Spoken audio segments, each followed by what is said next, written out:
Well, here we are, the middle of December 2022, and our camper, of course, has been winterized and is in storage for the next, 3 months.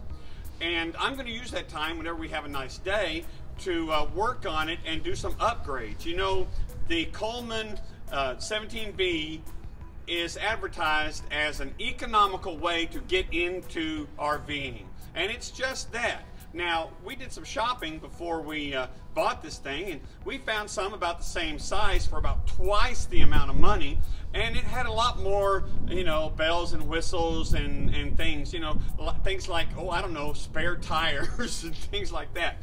And we're going to spend a little bit of time and a little bit of money getting these things up and running with our RV. And one of the things that turns out that you really need on an RV is something that wasn't included with our RV, and that is a battery cutoff switch. Your battery, your marine battery, deep charge, whatever marine battery here, doesn't like being completely run down to nothing. It's bad for the battery, and we know that these batteries can cost a pretty penny.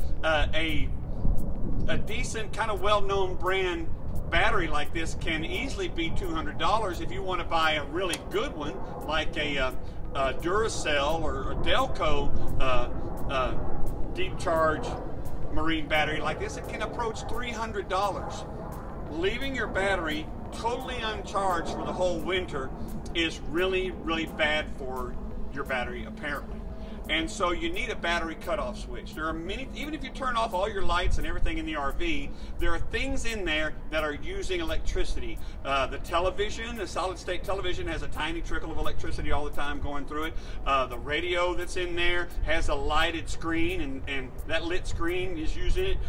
There are some transformers and things like that in there that are considered vampire thefts, or I guess you could say, or bleeding your battery dry. So you need to be able to cut it off.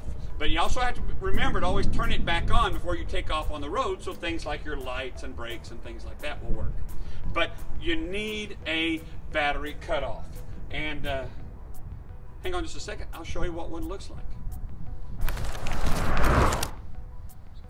All right, a battery cutoff switch like this costs about $15, and then for another $8 you get a cable that you use to splice it in, and it will shut off all the power to your camper, to your battery, and so save that electricity for, you know, springtime. Okay, we're going to put this on today. You're going to learn with me, all right? I haven't done this before. I'm not an expert. I will never say that on one of my videos. I'm the expert, and I'm going to show you how to do it, because I'm not.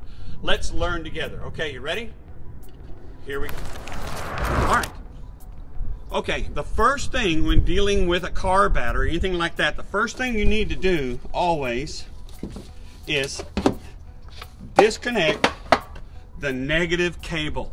All right. In most cases, the negative is simply attached to the frame of the car or the trailer or whatever. By disconnecting the negative, even though that's not the thing we're going to be messing with, going to be working on, by disconnecting it, it makes it so when I'm touching the positive, if I accidentally touch the frame with my wrench or my screwdriver or something like that, it won't cause this horrible short that will burn your screwdriver and make you say bad words in front of your mother. It's horrible. Okay, so the first thing we're going to do is we're going to disconnect the negative, and then we're going to go ahead and disconnect the positive. Okay.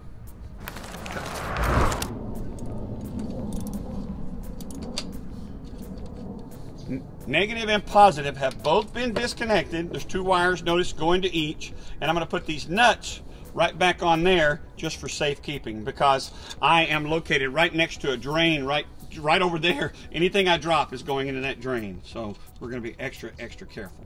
All right, and because I don't want to drill a hole through here where I mount the switch and then into my battery, that would be bad. I'm going to take this out in just a second, but first we're going to do some measuring. All right, good. Okay, if I put the switch right here, can I connect this to here and then this down to this? Well, it certainly looks like I'll be able to do that. So that's going to be a good place for it right there. How about that? What do you think? All right. I'm going to be drilling some holes, like I said, and since I don't want to drill a hole in my battery, I am going to completely take the battery out. I've seen guys on the internet kind of just be careful and drill the holes in there, and no, I'm not going to do that. I'm taking this thing out. And it's crazy heavy. Here we go. As you can see, this part of the trailer right here is in the way of me getting into here to actually drill my holes. So it has become necessary for me to remove these screws in the bottom of the box for the battery here and just pull that box out to make it easier.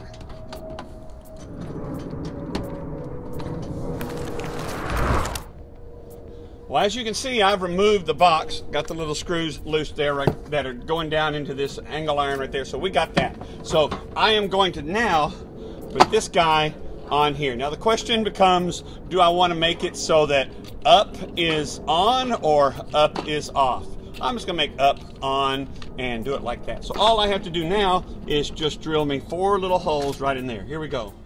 Before I drill my last 2 holes, I'm going to put the bolts in here that are going to be what holds everything in place, just to temporarily hold everything in place, and so that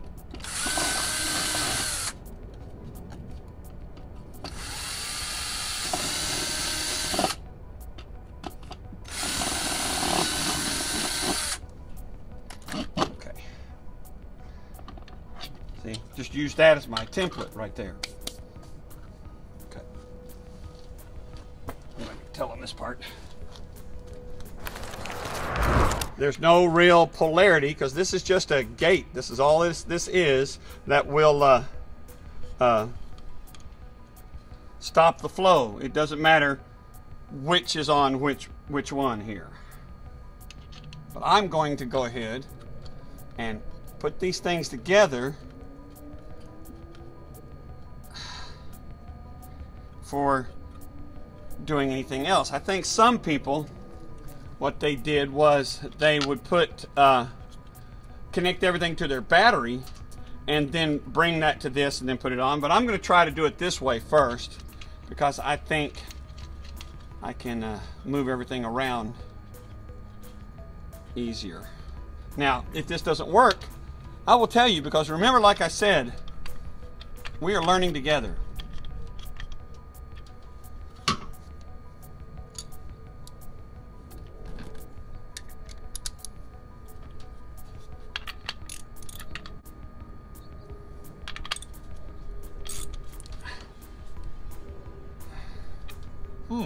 It's interesting. Well, things happen. As I was putting this little part right on here, the eyelet part just fell right off. It wasn't crimped on there properly or tightly as it should have been. Well, luckily I was prepared. I had what I needed to put a end back on it and keep going. That's what happens. Sometimes you have to deal with the unexpected. All right, notice how far these bolts stick through the box. That's probably not enough room for the battery once we get that all in there. One site that I looked at suggested you put them in the other direction, and I think that's probably a good idea. And that leaves only the height of the nut sticking up there, and these things won't eat through your battery, which would be a bad thing.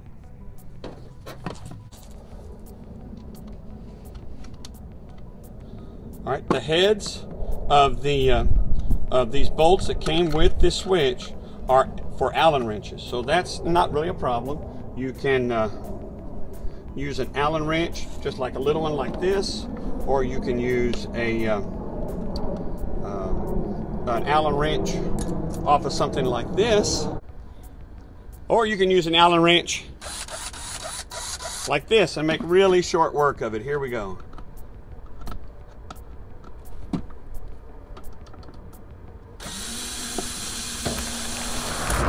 At this point, I will re-anchor the box back to the angle iron.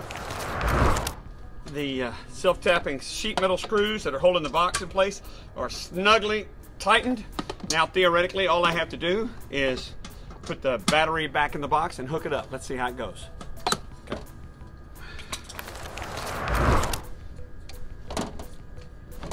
Paying a close attention to the little emblems on here for negative and positive. Negative over here, positive here. I've placed the battery back in the box.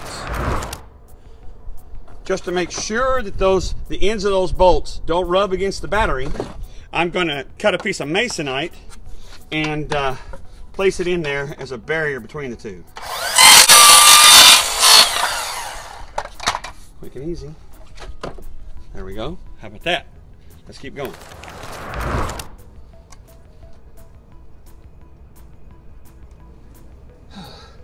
As you can see, the cable that I purchased, which was just a 1 foot cable, if I had to do over again, I might have gotten like 16 or 18 inches. Barely fit, but it fit, so that's good. We're going to put this thing back together.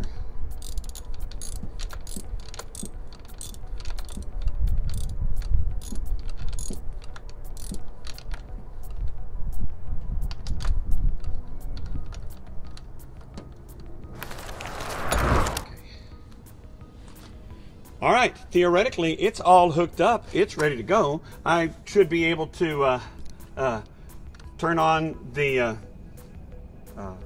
camper and everything work. But the problem, of course, is I have let the battery run down completely. So I'm gonna need to charge it up before I can even test it. But it is set to go. One thing I am going to do though, because I don't like cables and wires flopping around, I'm going to employ some zip ties and clean up all these cables and wires that are around here.